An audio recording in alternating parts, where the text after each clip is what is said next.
Danke, dass du uns noch enttäuschst.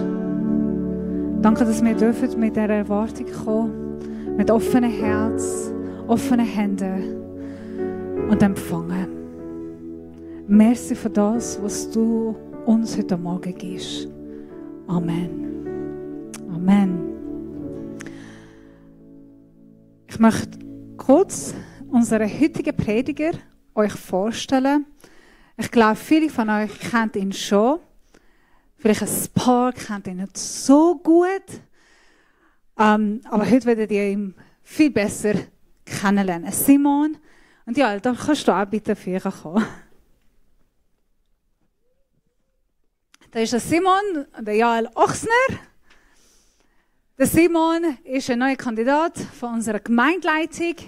Er ist schon ein bisschen in der Gemeindeleitung, noch nicht offiziell ausgewählt. Hat seinen, wie kann man das sagen, der Trial Period macht er durch. Und hoffentlich wird er ausgewählt. Wir geniessen die Zusammenarbeit mit dem Simon. Simon ist Sozialpädagoge und seine Frau zusammen. Er wird jetzt selber ein bisschen erzählen von seiner Arbeit, von seinem Dienst mit Kindern. Foster Kids, wie kann man das nennen? Wir sind wie ein kleines Kinderheim. Etwas zwischen Grosspflegefamilie und Kinderheim. Und ich durfte mal bei ihnen Persisch kochen für die Kinder. Wir haben es gefeiert. Und ich habe es gefeiert, weil die haben alle gerne gegessen. Normalerweise Kinder essen nicht alles und sind ein bisschen pickelig und sagen, weiß ich nicht, habe ich das gern. Aber die haben das super gemacht. Die haben immer gesagt, hey, du musst erst probieren und dann entscheiden, ob du gerne hast oder nicht. Und die haben alle gegessen, oder? Mhm. Die 9-Jährige hat gestern Sushi gemacht, der Leiger auch so. Also, wenn ihr auch gute Ideen habt, oder würdet gerne mal mit Kindern kochen und einfach Zeit geniessen, ich glaube, sind alle eingeladen, oder? Die können sich bei euch melden und mal zu euch kochen. Mhm. Simon, ich freue mich auf die Predigt. Danke. Und danke auch für deine Hilfe. Aber ich würde kurz gerne euch segnen. Gerne. Merci, Heiliger Geist, für das, was du auf das Simons Herz gelegt hast. Danke schon für die Vorbereitung. Danke für deine Botschaft. Danke, dass du den Simon brauchst als ein Instrument in deine Hand, um mit unserem Herz zu reden. Wir öffnen uns, unsere Ohren, unser Herz, unsere Gedanken und wir empfangen von dir. Amen. Amen. Amen. Ich habe meine Notizen vergessen, ich komme wieder. Keine Angst.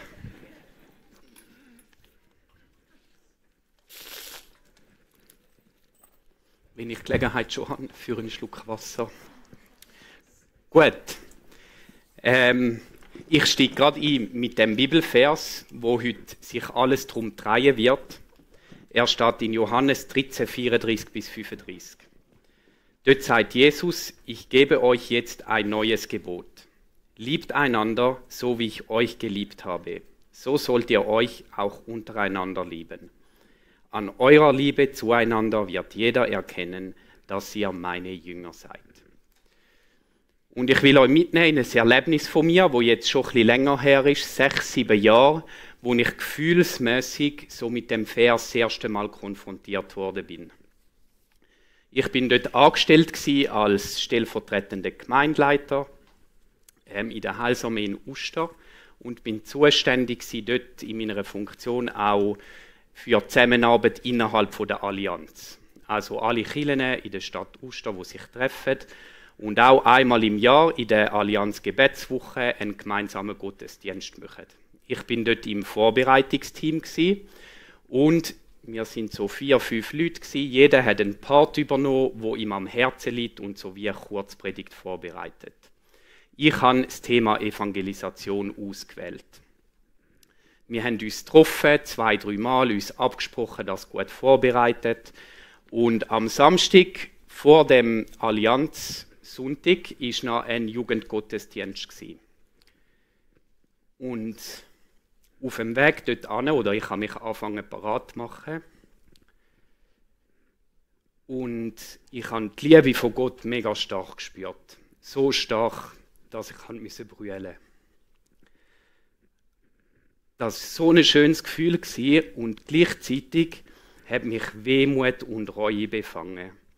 Mir ist so bewusst worden und ich habe so wie vor mir gesehen, all die einzelnen Kirchen, wie jede Kirche so alleine für sich ist und auch innerhalb der Kirchen, wie jede Person so alleine für sich ist. Und ich habe keine Verbindungen gesehen. Und mir ist so bewusst worden, wie will ich von dem Jesus erzählen, seine gute Botschaft bringen, wenn ich nicht einmal weiss, wie es meinem Bruder, meiner Schwester geht, wo jeden Sonntag neben mir in der Kirche sitzt. Das hat mich tief bewegt. Und ich habe gewusst, ich muss das sagen am nächsten Sonntag. Nur das Problem ist, wir haben alles vorbereitet, meine Kollegen sind vorbereitet gewesen, ich auch, die gehen davon aus, dass ich jetzt das so sage, wie wir es abgemacht haben. Aber ich kann nicht anders können. Ich bin am nächsten Morgen dort an, habe gesagt, hey Leute, ich habe ein starkes Erlebnis gehabt und ich muss von dem erzählen. Sie sind schon ein bisschen irritiert gewesen am Anfang, aber haben gefunden, hey, wenn du das Gefühl hast, go for it. Und ich habe das wie gesagt, was ich auf dem Herz hatte. Es war so frei gewesen, ich weiss nicht mehr genau, was ich gesagt habe, aber ich mag mich noch an ein paar Rückmeldungen erinnern. Viele junge Menschen haben zurückgemeldet, dass sie es sehr beeindruckend und tief gefunden haben. Und andere haben gesagt, hey, es ist wie, wenn das nicht gewesen wäre, dann hätte ein Teil gefehlt. Und das ist so das erste Mal, wo ich so gemerkt habe, hey, wow, da innen, gerade auch in dem Vers, liegt so eine Kraft. In dieser Liebe zu denen, die mit mir zusammen an Jesus glauben. Und für die Vorbereitung, für diese Predigt, für letzten Sonntag und für die, habe ich das wie aufs Herz bekommen. Mal in der Bibel ein bisschen genauer nachschauen, den Vers ein bisschen genauer unter die Lupe zu nehmen. Und in der Szenerie, wo das stattfindet, wo Jesus das sagt, ist während dem letzten Abendmahl. Jesus ist etwa 33. Er hat schon seit 3 Jahren ist er öffentlich am Wirken. Er ist eine öffentliche Person. Ein YouTuber, ein Influencer, man hat ihn kennt. Er hat Wunder da, er hat predigt, er hat von der Bibel erzählt, in den Synagogen, auf Plätzen, auf Wiesen, in den Dörfern, bei Leuten daheim. Und Leute sind ihm nachgefolgt, haben ganz nah bei ihm sein. Das sind vor allem 12 gewesen, die 12 Jünger, durchaus mehr, aber 12 ist so der harte Kern gewesen. Und von diesen 12 nochmal 3 so ganz besonders, die nochmal so spezielle Erlebnisse mit ihm haben dürfen machen. Und jetzt ist Donnerstagabend, alle hocken zusammen bei einem Essen, also Jesus und seine 12 Jünger. Und sie sind alle schon ein bisschen aufgeregt, weil am nächsten Tag fängt das Passafest an. Das ist ein grosses Fest dazumal, wo alle zusammenkommen, viele pilgern auf Jerusalem. Und ich kann mir vorstellen, es war schon eine gewisse Anspannung da gewesen, auch bei den Jüngern, eine Nervosität, eine Aufgeregtheit. Bei Jesus ganz besonders, weil er hat gewusst, er wird am nächsten Tag sterben, am Kreuz. Seine Jünger haben das noch nicht so auf dem Radar gehabt. Jesus hat gewisse Andeutungen wohl schon gemacht, aber das ist ein bisschen schwierig, das schon zu böcken.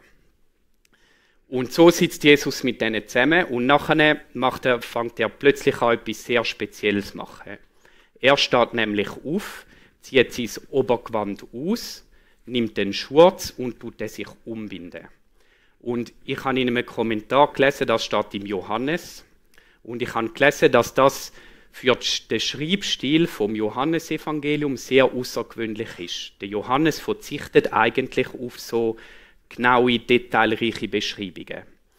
Und wir können aus dem schliessen, dass das wirklich sehr eine außergewöhnliche Handlung gewesen sein. Also die Jünger haben so, was passiert jetzt? Und Jesus nimmt eine Schüssel und einen Krug und fängt an, reihum allen Jüngern die Füße zu waschen. Einen nach dem anderen. Und irgendwann kommt er zum Petrus. Der Petrus ist einer von diesen 3 von seinen Nächsten gewesen. Und der Petrus findet das so weird und sagt Folgendes: Herr, wie kommst du dazu, mir die Füße zu waschen? Jesus antwortete ihm: Was ich hier tue, verstehst du jetzt noch nicht. aber später wirst du es begreifen. Doch Petrus blieb dabei. Niemals sollst du mir die Füße waschen. Worauf Jesus erwiderte, wenn ich dir nicht die Füße wasche, gehörst du nicht zu mir. Da sagte Simon Petrus, Herr, dann wasche mir nicht nur die Füße, sondern auch die Hände und das Gesicht. Jesus antwortete, wer gebadet hat, der ist ganz rein. Ihm braucht man nur noch den Straßenstaub von den Füßen zu waschen. Ihr seid rein, aber nicht alle. Ich muss schnell die Nase schnitzen.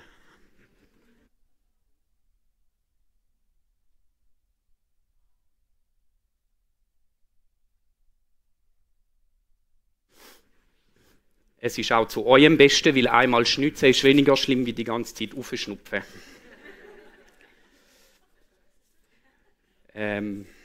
Genau. Jesus sagt, ihr alle sind rein, außer der eine. Also er wäscht die Füße und kommt dann zu dieser Aussage. Und das außer der eine hat er auf eine spezielle Person bezogen.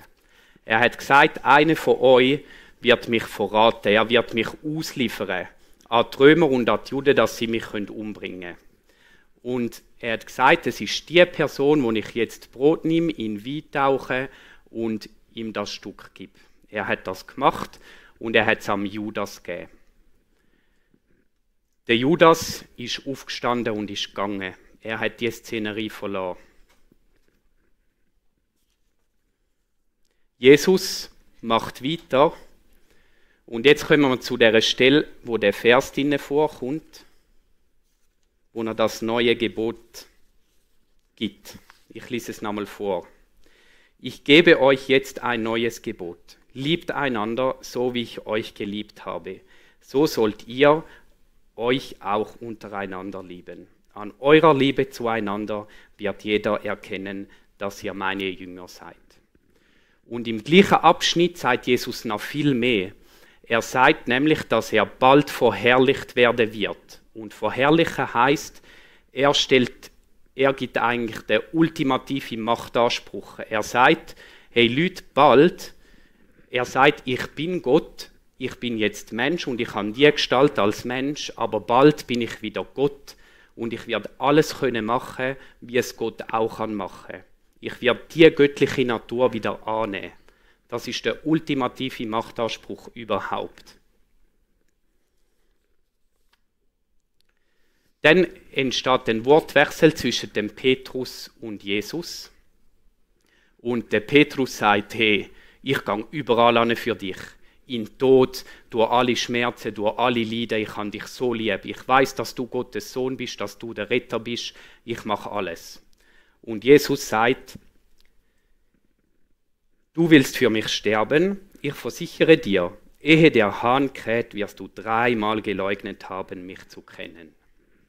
Er führt dem Petrus vor Augen, dass auch er ihn verleugnen wird, trotz seiner großen Liebe. Jesus macht da einen ultimativen Machtanspruch geltend. Und ihm kommt Verleugnung und Auslieferung entgegen. Totale Ablehnung von seinen Nächsten. Und wir finden in dem, was Jesus sagt, keinerlei Verurteilung. Als ich diese Aufstellung gemacht habe, habe ich mir überlegt, hey, kenne ich Situationen im Alltag, wo ich so einen Machtanspruch auch habe und den will geltend machen und was mir dann entgegenkommt. Und mir ist eine Situation in den Sinn gekommen. Sorry, ist normal, ich bin näher am Wasser bauen. Mit dem muss ich dealen irgendwie, aber es kommt gut. Mit einem Bub von uns und in Situationen, wo ich etwas von ihm will und er das jetzt nicht gerade unbedingt mega cool findet, das sind grundsätzlich alle anderen Sachen wie Spielen oder Gamen. Also Zimmer aufräumen, Aufzüge machen, etwas schnell verräumen, wo er rumliegen lassen hat, seine alltäglichen Aufgaben machen. Dann entsteht unter uns so wie ein Machtkampf. Ich bitte ihn, das jetzt zu machen. Er sagt, wieso, warum jetzt.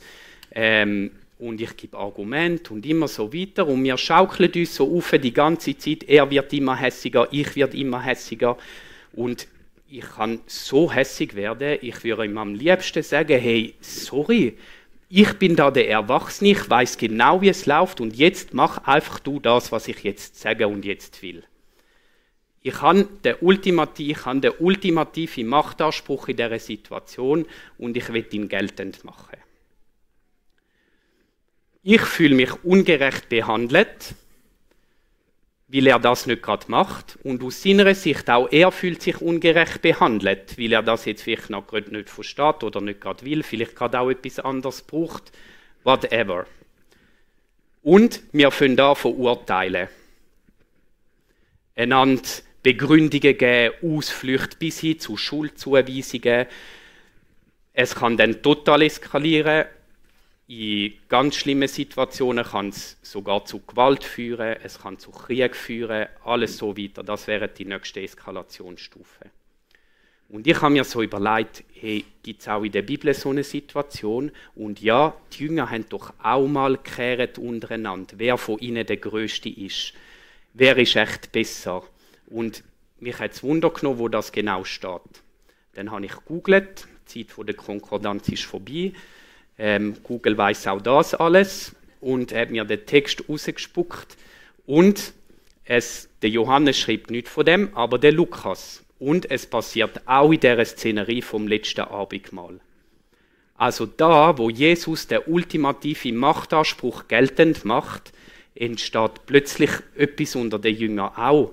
So, hey, wer von uns, wer ist der Größte? Wer ist näher bei Jesus? Wer hat den besseren Platz im Himmel? Wer hat mehr gemacht? Ich habe immer das und das gemacht, du ja nicht. So, von unrecht behandelt fühlen und verurteilen. Das ist unser natürliches Muster. Das kennen wir. So funktioniert der Mensch. Jesus hat anders funktioniert. Er hat den ultimativen Machtanspruch gehabt, der war immer bei ihm gewesen, aber er hat anders reagiert. Er hat nicht verurteilt. Und mit seinem Verhalten gibt er uns eine Handlungsalternative. Er sagt, hey, ihr könnt anders reagieren, wie ihr es eigentlich kennt.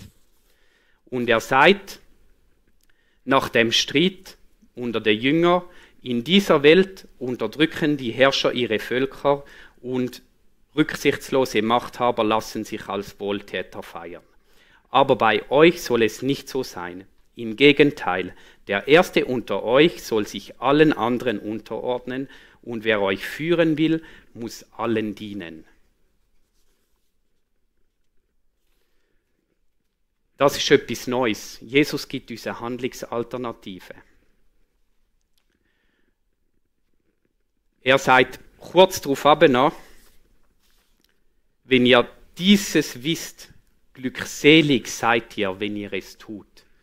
Und Glückseligkeit ist so ein schönes Wort. Das ist eines meiner Lieblingswörter in der Bibel.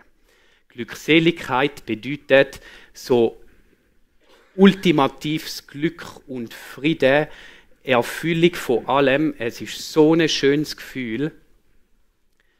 Wenn ich das habe, muss ich immer brüllen. Das ist so schön.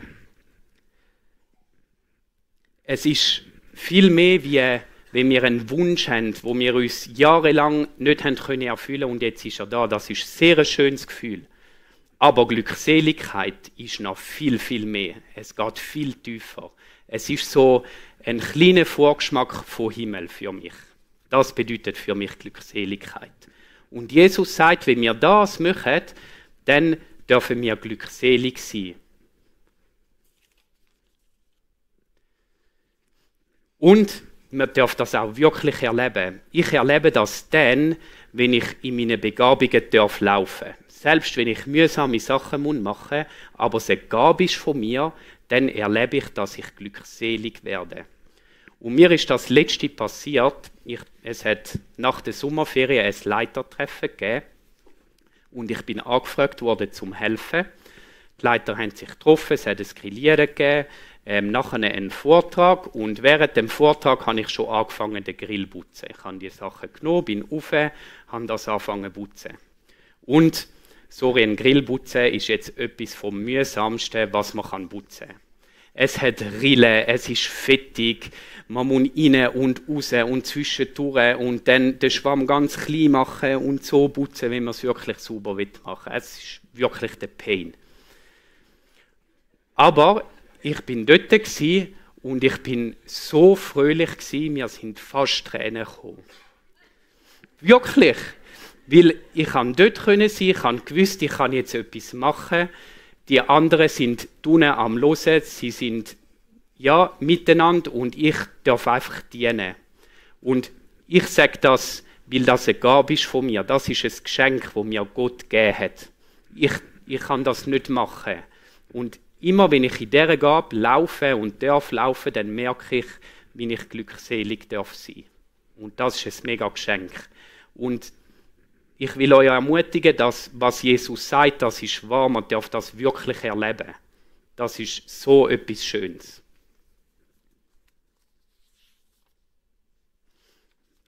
Sorry, ich muss nochmal Nase schnitzen.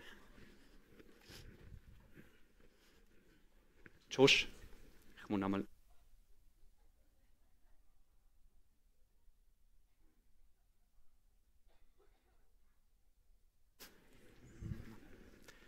Auch das ist besser für euch, dass der Josh immer das Mic abstellt, weil sonst wäre es auch sehr unangenehm.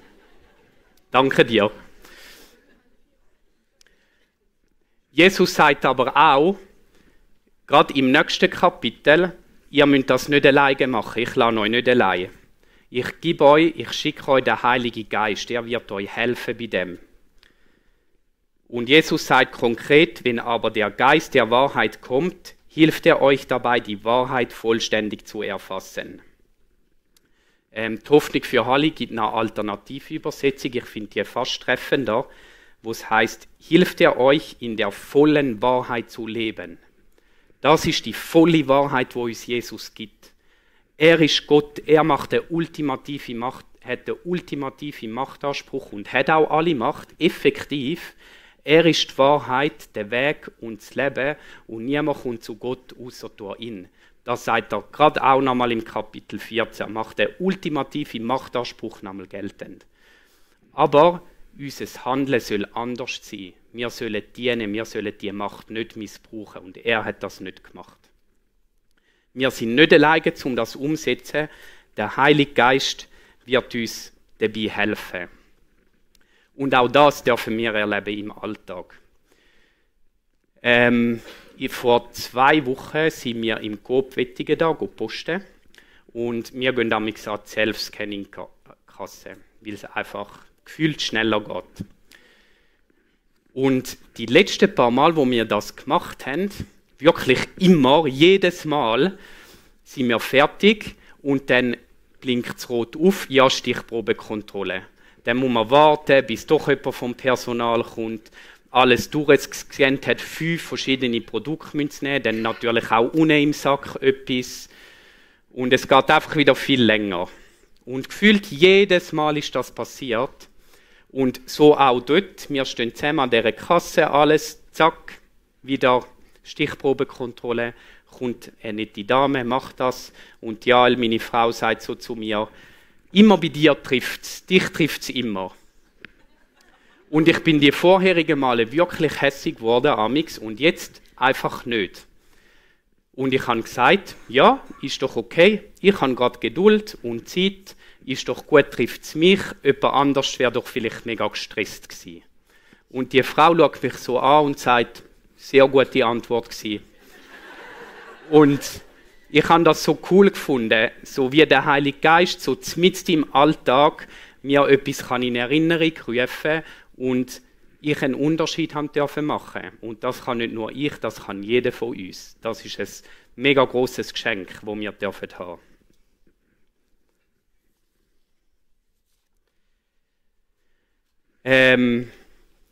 Meine Frau hat, wenn ich Predigt vorbereitet habe, trage ich das den Jael amix noch vor. Und nachher hat sie so gesagt, ja weisst, jetzt erzählst du die guten Sachen, dort wo es geklappt hat. Und dann ich so, ja gut, erwischt, weil es gibt auch, ich habe es leider letzten Sonntag vergessen, aber ich sage es jetzt, Ihr dürft es den anderen gerne erzählen. Es gibt auch Situationen, dort gelingt es mir nicht bis heute. Und ich merke so in mir drinnen, manchmal will ich auch nicht. Und das ist bei den technischen Sachen. Wenn ein Computer etwas gar nicht so macht, was ich will, dann werde ich richtig hässig.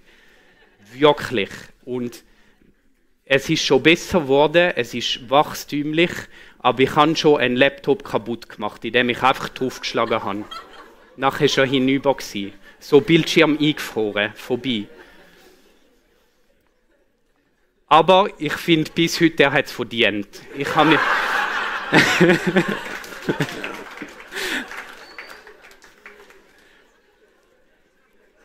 mir einen neuen gekauft und ich bin fein damit. Aber ich merke trotzdem, dort muss ich noch einen Weg gehen und auch das loslassen. Ich will noch nicht so, aber ich werde dort ankommen, dass ich es ganz loslassen werde. Und ich weiß, auch wenn ich es jetzt nicht kann, Jesus tut mich nicht verurteilen für das.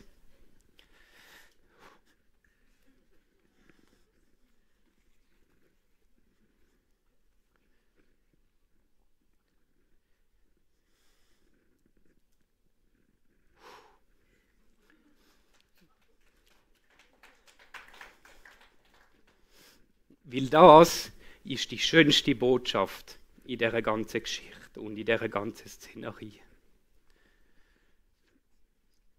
Jesus hat den ultimativen Machtanspruch. Und er sagt am Judas, du wirst mich verraten, du wirst mich ausliefern. Und er gibt ihm das Stück Brot. Er sagt, trotzdem bist du mein Freund. Trotzdem will ich mit dir zusammen sein.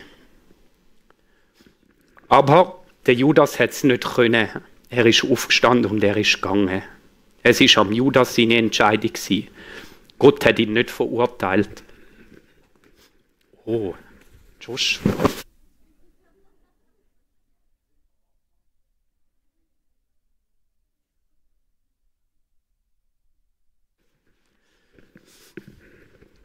Es ist am Judas seine Entscheidung gewesen. Und es ist auch kein verurteilendes Wort gefallen. Und so wird wahr in Johannes 3,18 steht, wer an Jesus glaubt, der wird nicht verurteilt. Wer nicht an ihn glaubt, über den ist das Urteil schon gesprochen.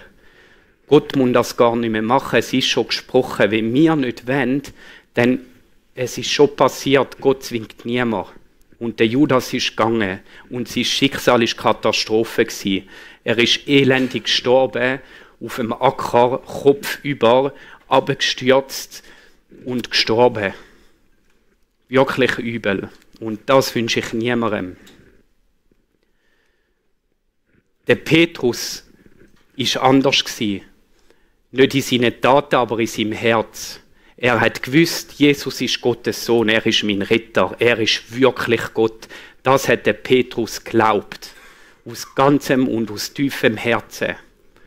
Trotzdem hat er Jesus verleugnet. In der schlimmsten Stunde, dort wo Jesus wirklich jemanden hätte brauchen können, ein Freund, ein Vertrauter, jemand, der zu ihm steht, auch auf dieser menschlichen Ebene, dort hat der Petrus versagt. Er hat Angst gehabt, dass er ungerecht behandelt wird und nachher verurteilt wird. Er hat eine menschliche Reaktion gezeigt und er hat gesagt, ich kenne den Jesus nicht. Aber es passiert keine Verurteilung von Seiten von Jesus. Weil der Glaube von Petrus hat ihn gerettet. Der Glaube allein an Jesus rettet uns.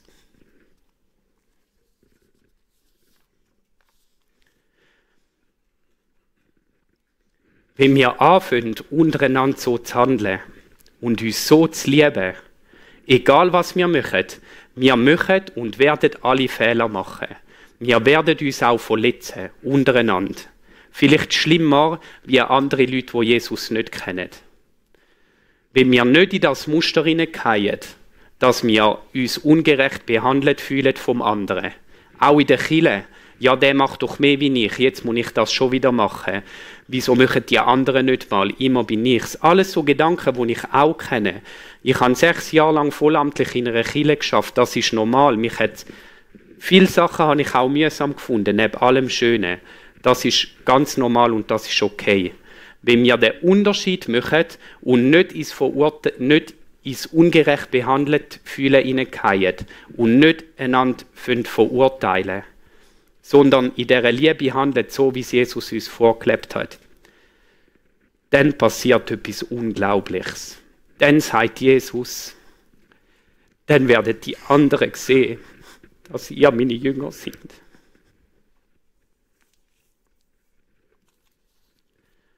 Und das ist das Schönste und Stärkste, was passieren kann, wenn ein Mensch Jesus annimmt von ganzem Herzen. Und der David H. Stern, so heißt er ja, hat ein messianischer Jude, hat einen Kommentar geschrieben, sorry, ich muss nochmal schnitzen.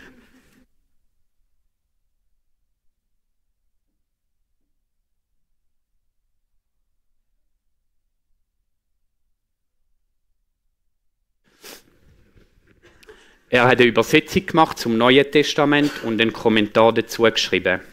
Und beim Kommentar, bei dem Vers aus dem Johannes, wo Jesus das neue Gebot gibt, sagt er Folgendes. Der Wahrheitsanspruch des Neuen Testaments begann mich nicht etwa deshalb zu interessieren, weil ich von seinen unwiderleglichen Argumenten überwältigt war, sondern weil ich Gläubigen begegnete, deren Liebe zueinander alles in den Schatten stellte, was ich bisher erfahren hatte. Dabei war es nicht einmal ihre Liebe zu mir, die mich so beeindruckte, obgleich sie sehr liebenswürdig zu mir waren, sondern ihre selbst aufopfernde und dabei fröhliche Bereitschaft, sich mit ganzem Herzen füreinander einzusetzen, ohne jeden selbstsüchtigen Hintergedanken. Genau dazu ist jeder, der an Jeschua glaubt, berufen und er darf sicher sein, dass Gott ihm die Kraft dazu gibt. Also er selber hat das genau so erlebt. Seine Hinwendung zu Jesus ist durch das passiert, dass er die Liebe untereinander gesehen hat. Und mir ist das Letzte auch im Kreuzpunkt, da in unserer Kirche sehr eindrücklich wie bewusst wurde. Wir haben letztens einen gemeinsamen Gottesdienst gefeiert. Wir haben das Vorrecht, da in unserer Kirche 2 Gottesdienste gleichzeitig zu feiern. Und gestehen uns das auch zu, dass wir das dürfen, dass das gut ist, dass das okay ist. Auch die Art und Weise, Gottesdienst zu feiern, aufteilt nach verschiedenen Vorlieben. Und dort haben wir einen gemeinsamen Gottesdienst gefeiert und ich habe so gemerkt, wie trotzdem so eine Annahme da ist und eine Liebe füreinander. Obwohl wir die selbst in der Gottesdienstgestaltung unterschiedliche Ansichten und Vorlieben haben. Wir sind alle zusammen und haben einen gemeinsamen Gottesdienst gefeiert. Und der Gottesdienst hat geendet mit einem Aufruf von Micha, mit der Möglichkeit, dass Menschen ihr Leben Jesus geben können. Und er hat das nicht geplant. Und ich glaube wirklich, dass das eine Megakraft ist, auch ein Geschenk, das wir da haben im Kreuzpunkt. Dass wir die Liebe untereinander haben und weiter und stärker dürfen pflegen. Es ist alles wachstümlich. Aber es ist etwas mega Schönes da und Jesus kann wirken und er wirkt. Und wenn die Welt das sieht, wenn die Leute das sehen, die Jesus nicht kennen, wie wir untereinander agieren, dann möchten sie das auch. Das ist das, was Jesus uns lehrt. Ich bin am Ende angelangt von meiner Predigt und ich möchte euch jetzt die Möglichkeit geben, Jesus hat uns ein Beispiel gegeben, wie wir dürfen leben, eine Handlungsalternative. Und er sagt, macht so, wie ich es mache. Und ich möchte euch heute, er hat angefangen, seine Jünger die Füße zu waschen. Und ich möchte euch die Möglichkeit heute geben, dass ihr das auch dürft und könnt machen. Jesus sagt, wir müssen uns nicht die Füße waschen oder die Füße waschen lassen, dass wir rein werden. Wir sind schon rein. Wenn wir ihn angenommen haben und an ihn glauben, dann sind wir safe. Jesus hat uns alles vergeben. Aber es gibt Sachen, die blockieren uns manchmal. Gerade, dass so sich Freude im Alltag auch entwickeln darf. Bei allem, was wir machen oder was wir tun. Und das ist so wie für mich ein Beispiel für den Strassenstaub, den wir haben. Und da sagt Jesus, hey, Ich tue euch den abwaschen und tut euch auch einander das immer wieder abwaschen. Euch ermutigen, Hoffnung und Liebe zusprechen. Und diese Möglichkeit dürfen ihr in Anspruch nehmen, heute beim Füßwaschen. Es gibt 4 verschiedene Stationen. 2 sind da hinten. Das sind für alle Frauen, die das möchten. Es sind 2 Frauen da, die das möchten für euch. Die Mirta und Regina, danke euch vielmals. Und da hinten ist der Erik, der parat ist für die Männer, dass ihr euch die Füße waschen könnt. Und dort hinten hat es eine Station, wo ihr auch gegenseitig euch die Füße waschen könnt. Vielleicht habt ihr jemanden auf dem Herzen, ihr könnt einander fragen, hey, kommst du mit, darf ich dir die Füße waschen? Und könnt das gegenseitig machen. Ich bitte euch aber, dass Männer nur Männer fragen und Frauen nur Frauen. Mir ist wichtig, dass die Integrität da wirklich auch gewahrt wird. Und probiert es einfach aus. Vielleicht habt ihr den Eindruck, ich soll gehen und ich weiß gar nicht genau warum. Dann macht es. Ich kenne es aus meiner alten Kirche, wo der Pastor das angefangen hat, hat das bei mir gemacht, auf der Bühne. Das machen wir nicht. Also, ihr habt da wirklich einen einigermaßen auch geschützten Raum, sodass die anderen auch nicht alles gerade hören. Darum fühlt euch frei. Nehmt es in Anspruch, wenn ihr das Gefühl habt, wir sind gewappnet für alles. Wenn niemand kommt, kommt niemand, ist okay. Wenn alle kommen, ist auch okay. Wir haben Zeit, wir machen dann einfach weiter. Also fühlt euch wirklich frei. Wir werden jetzt in eine Lobpreiszeit einsteigen und währenddem ist die Gelegenheit. Ihr könnt einfach kommen, Frauen dort über, Männer da an. Wenn ihr Hilfe braucht oder eine Frage habt, könnt ihr auch direkt zu mir kommen. Ich werde euch unterstützen, nach bestem Wissen und Gewissen.